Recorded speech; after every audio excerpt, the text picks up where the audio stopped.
everyone. Now again topic the remaining part of the circulatory system, that is blood groups. Already blood group के लिए एक table यहाँ draw करके रखिए, आप चाहें तो इतने पोर्शन का स्क्रीनशॉट ले सकते हैं। एक कैपिलरी ड्रॉ की है जिसमें एक आरबीसी ड्रॉ करके रखा हुआ है और फ्लूइड पार्ट प्लाज्मा, क्योंकि ब्लड ग्रुप बेसिकली हम सभी जानते हैं ए बी ओ है, लेकिन किस बेसिस पे उसको डिवाइड किया है, that means the topic is on which ground the blood groups are to be there. सबसे पहले लिया हमने एंटीजन। सो एंटीजन जो प्रोटीन है वो आरबीसी के सरफेस पे होता है, इसलिए आरबीसी यहाँ बनाई, तो आरबीसी के प्लाज्मा मेम्ब्रेन पे यहाँ पे एक एंटीजन होता है। सेकेंड पॉइंट हमने लिया एंटीबॉडी। एंटीबॉडी ये एक ब्लड प्रोटीन है और ये प्लाज्मा में पाया जाता है, इसलिए प्लाज्मा में एरो लगा लिया एंटीबॉडी को। अब जो ब्लड ग्रुप है वो ब्लड ग्रुप की डिस्कवरी करने वाले जो साइंटिस्ट हैं उनका नाम कार्ल लैंडस्टीनर, ये नोट करके रखा हमने आपके लिए। उसके बाद जो ब्लड ग्रुप में ए बी ओ लिए हुए, जब इसको डिवाइड किया तो ये याद रखेंगे कि हमारा एंटीजन और एंटीबॉडी सेम नहीं होना चाहिए। अब जरा आप नोटिस करें, यहाँ हमने लिखा ब्लड ग्रुप ए, उसका एंटीजन ए। मेमोराइज करने का तरीका ये है कि आप जब भी याद करें तो एंटीबॉडी को ना ध्यान करें, पहले सबसे पहले आप जो ब्लड ग्रुप है वही उसका एंटीजन है, ओ के पास एंटीजन नहीं है, ध्यान से देखेंगे। जैसे ब्लड ग्रुप ए, उसका antigen A, blood group B, antigen B, blood group A B, so both antigen A and B are present blood group O, right, तो उसमें एक भी एंटीजन नहीं है। अब एंटीबॉडी जस्ट अपोजिट, यानी जब हमने इसको हटा लिया तो हमारे पास एंटीजन ए के पास एंटीबॉडी बी, एंटीजन बी के पास antibody A, and blood group A B और एंटीजन ए और बी दोनों जिसके पास है उसके पास कोई भी एंटीबॉडी नहीं है, और यहाँ एंटीजन नहीं है लेकिन इसके पास दोनों एंटीबॉडी है, यानी ए भी है और बी भी है।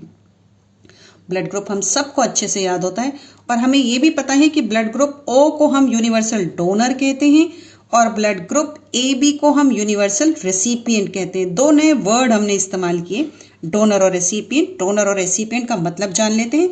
डोनर का मतलब जो ब्लड डोनेट करे, ब्लड डोनेट करने वाला, इसको हम लोग डोनर कहते हैं। जो ब्लड हमें दे रहा है, that fellow is known as blood donor. और रेसिपिएंट का मतलब जो ब्लड रिसीव कर रहा है, जिसको ब्लड डोनेट किया जा रहा है, the person who receives, the person who receives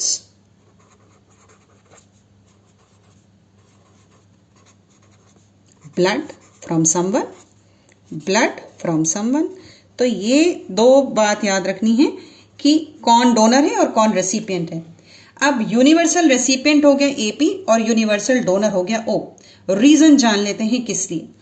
blood group ए अगर डोनर है तो ब्लड ग्रुप ए वाले को ही ब्लड दे पाएगा और ब्लड ग्रुप ए बी को ब्लड दे पाएगा, लेकिन ए वाला बी को नहीं दे सकता और ए वाला ओ को नहीं दे सकता। रीजन जानने की कोशिश करते हैं कि क्यों ओ यूनिवर्सल डोनर है और क्यों ए बी यूनिवर्सल रेसिपिएंट है। यहां फिर एक छोटा सा ब्लॉक बना के रखा है, एक ब्लड ग्रुप में मैं आपको ये बात समझाती हूँ। कंसीडर करिए कि जो रेसिपिएंट है इसका ब्लड ग्रुप ए है, यहां पर, यहां हम ए मान लेते हैं, ए है, ठीक। इसको ब्लड ग्रुप की जरूरत पड़ी, इसको ब्लड की जरूरत पड़ी। देने वाला कितना ब्लड देगा, 500 ml के आसपास देगा, लेकिन मान लीजिए इसको जितने ब्लड की जरूरत पड़ी 500 ml हमने दिया और इसके पास 4500 ml ब्लड पहले से था। तो जो ब्लड की क्लम्पिंग होती है वो हमेशा रेसिपिएंट की बॉडी में होगी अगर रॉन्ग ब्लड चढ़ जाए। यहाँ तो कॉम्बिनेशन बिल्कुल सही है, तो यहाँ तो हम सक्सीडेड हो गए, यहाँ हम सक्सेसफुल हो गए, हमें कोई दिक्कत नहीं है। अब अगर यही ब्लड डोनर ए है और ब्लड ग्रुप जिसने ब्लड को रिसीव किया है वो बी है, तो अब जरा आप नोटिस करिए, कलर थोड़ा सा चेंज कर लेते हैं कि इस ब्लड ग्रुप ए के पास एंटीबॉडी बी होगी। यहां तो हम सक्सेसफुल हो गए थे, कोई दिक्कत नहीं, एंटीजन एंटीबॉडी मैच कर रहा है, लेकिन इस ब्लड ग्रुप बी के पास एंटीबॉडी ए होगी। अभी ऊपर आपको मैंने बताया कि एंटीजन और एंटीबॉडी सेम नहीं होते। तो प्रॉब्लम क्या है कि जब हम इस डोनर का ब्लड, यहाँ फिर थोड़ा सा कलर चेंज कर ले, ज़्यादा क्लियर होगा कि जब इस डोनर का ब्लड, ए का ब्लड अगर हम बी को दे दें तो इस एंटीजन से ये एंटीबॉडी मैच कर रही है, यानी इसके अंदर इस 500 ml के अंदर जितना भी आरबीसी होगा वो रेसिपिएंट की बॉडी में इसकी एंटीबॉडी की वजह से क्लम्प कर जाएगा। आई रिपीट, फिर से बता दूं आपको कि रेसिपिएंट में रॉन्ग ब्लड चला गया है चढ़ गया है, डोनेट हो गया है, लेकिन डोनर की ही आरबीसी जो 500 ml या 500 ml में थी वो इस एंटीबॉडी की वजह से क्लम्प कर जाएगी और रेसिपिएंट की ब्लड क्लम्पिंग की वजह से डेथ हो जाएगी। यानी इस चार्ट से, इस टेबल से हमें ये पता चला कि जो डोनर का एंटीजन है वो ब्लड की क्लम्पिंग में इसकी एंटीबॉडी, रेसिपिएंट की एंटीबॉडी से रिएक्शन कर रहा है। अब आप ब्लड ग्रुप ओ में आइए कि ये क्यों यूनिवर्सल डोनर है। इसके पास एंटीजन है ही नहीं, तो जब एंटीजन नहीं है तो किसी भी ब्लड ग्रुप को दे, ए को दे दे, बी को दे दे, ए बी को दे दे, कोई फर्क नहीं पड़ता क्योंकि उसके पास एंटीजन ही नहीं है, इसलिए वो रेसिपिएंट की बॉडी में क्लम्प नहीं करेगा। अब यहाँ आइए, यहाँ पे ये क्यों यूनिवर्सल रेसिपिएंट है? क्योंकि जो रेसिपिएंट है उसकी एंटीबॉडी परेशान कर रही थी। ये देखिए यहाँ रेसिपिएंट की एंटीबॉडी परेशान कर रही है रॉन्ग कॉम्बिनेशन में, तो इनके पास एंटीबॉडी ही नहीं है। तो जब एंटीबॉडी नहीं है तो ये ब्लड ए का भी ले सकते हैं, बी का भी ले सकते हैं, ए बी का तो ले ही सकते हैं, और ओ तो ऐसे ही यूनिवर्सल डोनर है तो ओ का भी ले सकते हैं। तो इस वजह से ब्लड ग्रुप की टेस्टिंग और ब्लड ग्रुप डोनेशन का जो प्रोसीजर है उसमें ओ यूनिवर्सल डोनर और ए बी यूनिवर्सल रेसिपिएंट है।